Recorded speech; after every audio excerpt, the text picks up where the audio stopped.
Ээж. Юу сургалт вэ? Би зөвшөөрөхгүй ээж. Үгүй. Аав хоёр чи яриа тохирцсон.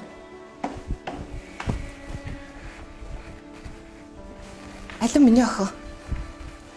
Энийг зүгээд үзтээ. Ямар гоё зүйлтэй. Баярлалаа ээжээ. Миний охин наатахаа уулзалт үдшилэг гэж бүгдэнд нь зүүж агаараа заяа. За тэгнэ. Ийм гоё зүйл зөөх гэж миний хүзүү ийм урт байсан юм байна л да. Ээж нь тэнд эрүүл мэндийн ургамлын анд бэлдүүлсэн байгаа. Миний хүү өдөр болгоо ууж агаараа за. За тэгнэ ээжээ. Гэтэ та нэг юм мартаагүй. Юу гэж мартах вэ? Ээж нь оргилыг төрүүлсний дараа нүүрэндээ нөсөө толболсон чи бүгд арилцсан байгаа биз. Харин тийм ээжээ. Энэ Ана цагаан комч нь салман загсны ДНХ, чихэр өвснийхаа витамин С, тэрксамын хүчил, ниацинамид гээд маш гайхалтай орсон найрлагуудад дүүрэн болохоо үр дүн маш сайтай байхгүй юу?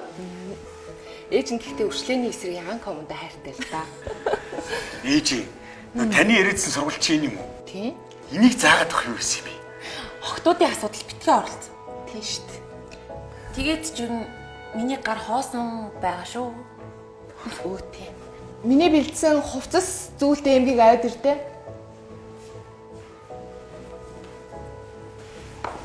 За миний охин маа. Энийг өмсөд үзтээ. Таалагдчихэв. Таалагдчихэв. Гоё юм аа. Хурдан очиж өмсөж үзье. За.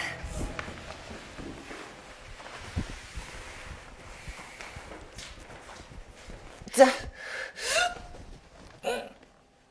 За тэсэр миний охин. Наад чи арай жижиг юм шүү. Би муучлаа. Зүгээр миний охин. Эмэгтэй хүн чинь нарийнхан бэлхүүстэй байвал гоё харагддаг байхгүй юу? За би чадахгүй байна. За миний охин. Одоо сүүлийн удаа. 1 2 3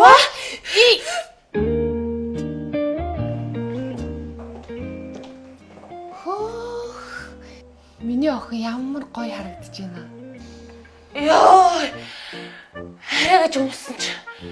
Яг амсгаа тавьчтаад байна. Ой одоо тэгээд үдшилтээр яаж идэж уух юм бэ? Багал идэхгүй юу? Хэрвээ чи хидэд байх юм бол ариун цэврийн өрөө ойр орхон гүөх хэрэг гарна штэ. Тэгвэл яваад хэрэггүй юм байна. Гэртээ л хөвтжээ. Юу гэж байгаа.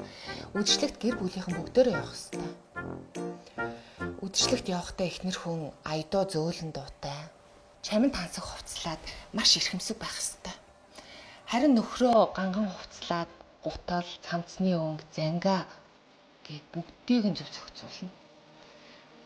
Хэрвээ тэднийг буруу зохицуулчвал чиний нэрэл муу гарна да. Яахаараа?